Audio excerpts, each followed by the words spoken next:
Hey guys! Mahilig ka ba sa mga ganitong salad? For today's video nga, magpapaka-healthy muna tayo. Kaya naman, gagawa po tayo ngayong araw ng egg and vegetable salad. Bagay na bagay ito sa mga gustong magbawas ng timbang. Kaya naman, subukan nyo na rin po ito dahil talaga namang panalo yung ganitong salad. Masarap ito kapag malamig, pero kahit hindi naman malamig, masarap pa rin. So tara, simulan na po natin. Bale, meron nga po ako ditong 2 piraso ng kasarapang laki ng pipino. Bale, yan po ay babalatan lamang natin. Pero sa akin kasi mas gusto ko yung may natitira pang konting balat. Para naman may contrast dun sa ating salad. Kumbaga, mas maganda yung merong mag-green tingnan. Tapos, akin po yung hiniwa na sapat lamang po na laki. After po niyan, ay atin po muna yung isa-set aside. At maghihiwa na rin po ako dito ng 3 peraso na hinog na kamatis. Bale, ito po ay hihiwain ko lamang din po ng kaparehas po ng pagkakahiwa ko sa pipino. Kung gusto nyo po na mas marami pang magawa nitong vegetable salad, ay dagdagan or triple niya na lamang po yung mga ginamit ko pong sangkap ngayong araw. So ayan, naghiwa na rin po ako dito ng puting sibuyas. Pwede rin naman po yung pulang sibuyas ang inyong hiwain. Sa akin kasi kapag ganito mga salad, mas gusto ko yung puti para medyo manamis-namis. At ito nga pong 3 itlog na nagpagulong-gulong pa.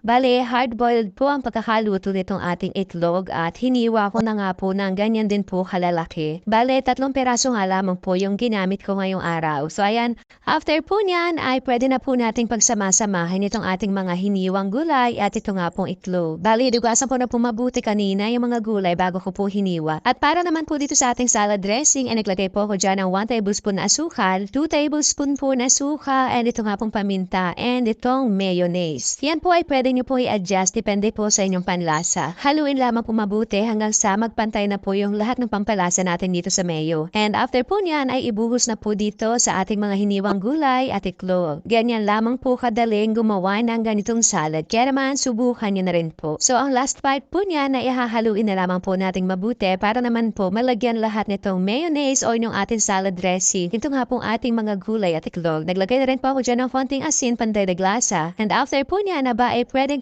yun na po yung i-serve. And kung umabot nga po hanggang dito po sa part ng ating video, ay pakipusuan nyo naman po itong ating salad recipe. And syempre, mag-comment na rin po kayo kung naibigan nyo po ba yung recipe natin ngayong araw. At eto na, titikman na po natin yung ating salad na ginawa. Yung ganito pong mga salad, talaga mas masarap kung malamig. Pero kahit naman po hindi nyo pa po yan napapalamig, masarap pa rin. So, nung tinikman ko nga po, ay saktong-sakto naman po yung mga pampalasa na inilagay ko dito. Kaya kung gagayahin nyo po ito, ay okay na rin po kung susundin nyo po yung mga sukat ng aking mga pampalasa na ginamit dito. So, ayan na po. Serve and enjoy!